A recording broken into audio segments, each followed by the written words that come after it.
मैं पिछले दिनों जमुना के मेरी भी पढ़ाई माननीय मुख्यमंत्री जी दिल्ली में हुई है। मैंने भी +2 दिल्ली से किया है और हम बिहार के लोग शिक्षा के लिए जब दिल्ली आते थे तो कई वैसी परिस्थितियों का सामना करना पड़ता था। लेकिन मुझे याद है कि जब जमुना की बात आती थी तो हमको भी लगता था कि क्या स्थिति है। नदी कहने में भी अपने आप में संकोच होता था। मैं तो धन्यवाद देता हूं माननीय प्रधानमंत्री जी को आज के इस शुभ दिन कि उन्होंने जो सपना देखा, यमुना के लिए जो सपना देखा और जो गंगा के सफाई का अभियान नमामि गंगे के माध्यम से उन्होंने लिया था, यमुना को भी सफाई करने का जो उन्होंने सपना देखा, जो संकल्प लिया, उसको वर्तमान की दिल्ली सरकार पूरे शिद्दत से, पूरे भावना के साथ काम में लगी है। मैं इसके लिए भी दिल्ली की पूरी सरकार और खास करके माननीय मुख्यमंत्री जी को बहुत बहुत अभिनंदन करता हूं।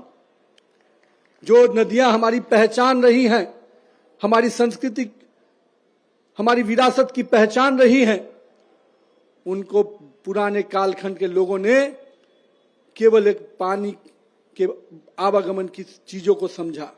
उन्होंने सोचा कि मैं कहीं भी बोरिंग करके पानी निकाल सकता हूं, पर नदियों को सुखाकर, नदियों को बर्बाद कर कर कोई जल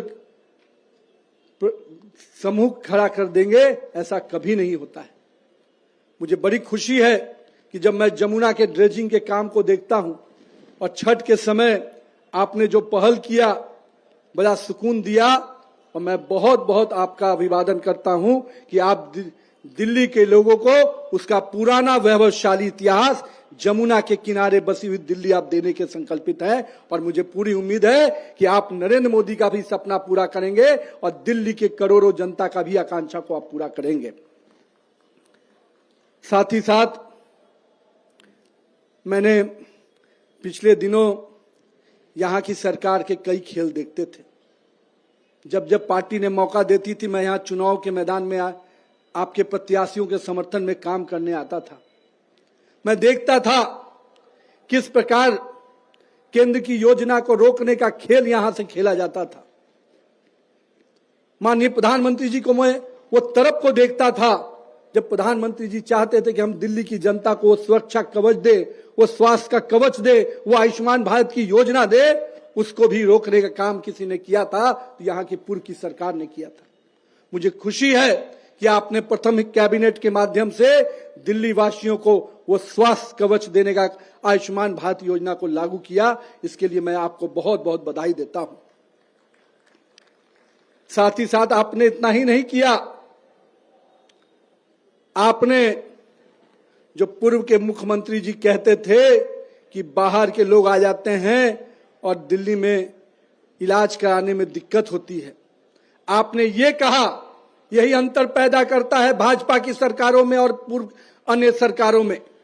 आपने ये कहा कि देश में कोई भी लोग अगर इलाज कराने के लिए निकलता है, मैं दिल्ली में ऐसी सुविधा दूंगी जो सबसे बेहतर सुविधा होगी, जो स्वास्थ्य के लिए जिनको भी कहीं भी जाना हो वो दिल्ली आकर स्वास्थ्य सेवा का लाभ ले सकते हैं। ये होती है सोच, ये होता है जनमानस के साथ जुड़ने का काम। और मैं आपको इसलिए आज इस दिन इस बात को याद करा रहा हूं। यही है भारत की परिकल्पना, यही है एक भारत श्रेष्ठ भारत की परिकल्पना, जहां हम पूरे भारत को एक साथ देखते हैं। और माननीय प्रधानमंत्री जी लगातार स्वास्थ्य के प्रति जो चिंतित रहते हैं, आपने उस चिंता को निश्चित रूप से समाधान के लिए रास्ता निकालने का काम किया है।